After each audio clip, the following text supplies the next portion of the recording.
Darwin is the capital of the Northern Territory, in a place Australians like to call the top end.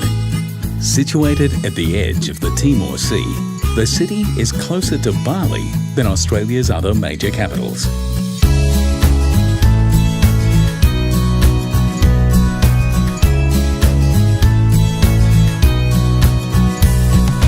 Traditionally the home of the Larrakia people, Darwin was settled by Europeans in 1869. The city's isolation has meant that its population has always been low, and that's just the way the locals like it. Darwin is very much a gateway city.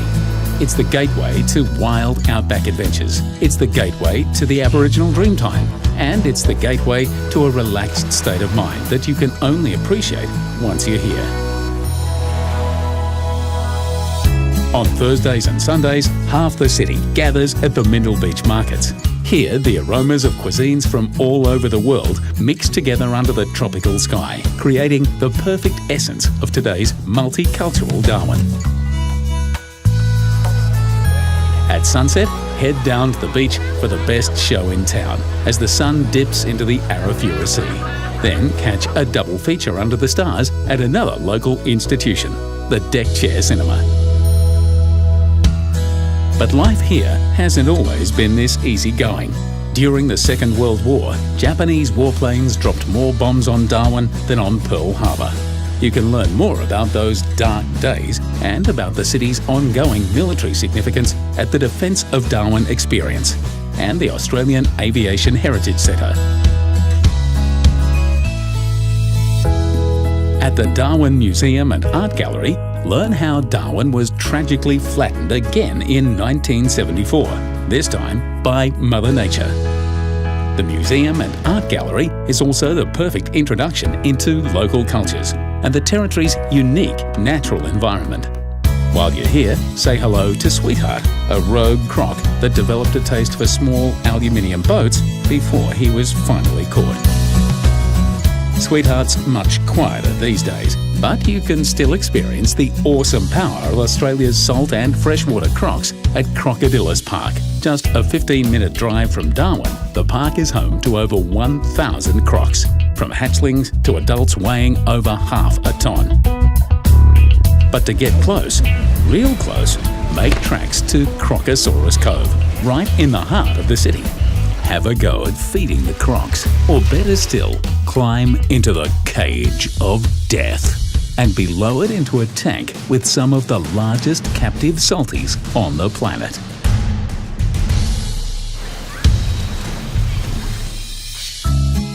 Of course, seeing crocs in captivity is just a little top-end taster. For the best holiday snaps of all, hit the road to adventure. There's over 60 national parks in the Northern Territory, 20 in the Darwin region alone. If you ask a local for their favourite, chances are they'll quietly point you in the direction of Litchfield National Park. Just an hour and a half from Darwin, Litchfield is set around a sandstone plateau, crisscrossed by deep, narrow gorges, filled with monsoon forests and croc-free swimming holes.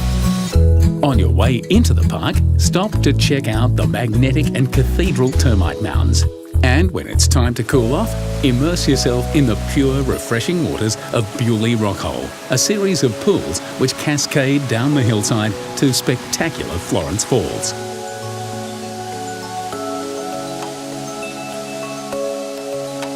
A little further into the park are Tolma and Wangi Falls.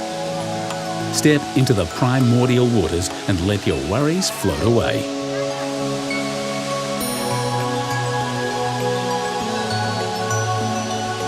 Then climb into the stone country above and let your spirit drift off into a land that time forgot.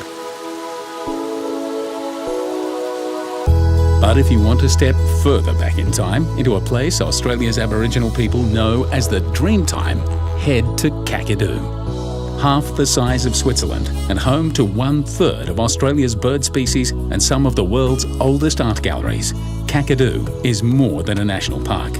It's a national treasure.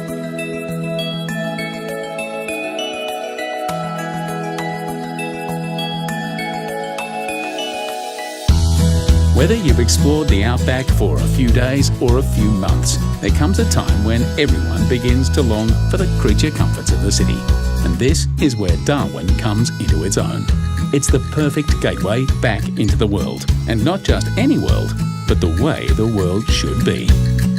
Big-hearted, relaxed, and forever connected to the rhythms of nature and the human spirit.